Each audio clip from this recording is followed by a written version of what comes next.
Olutasidenib is an IDH-1 inhibitor, was very recently approved, and it's approved as a single agent for refractory relapsed acute myeloid leukemia that has IDH-1 mutations.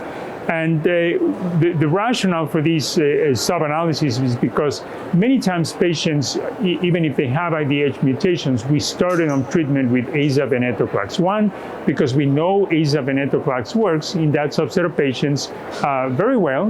Even venetoclax alone has activity against the IDH-1 mutated patients. And two, because from the practical point of view, you can give aza-venetoclax to any patient with AML that's not suitable for intensive chemotherapy. You don't have to wait for the mutation analysis.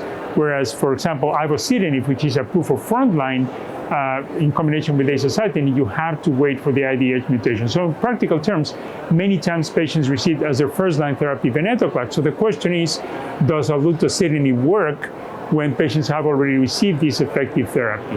And this is a small cohort of patients, but what we found is that it really works similar to any other patient that has been treated with any other modality of therapy, meaning about 35% of patients responded, about 30% of those responses are CRs, the responses can be durable.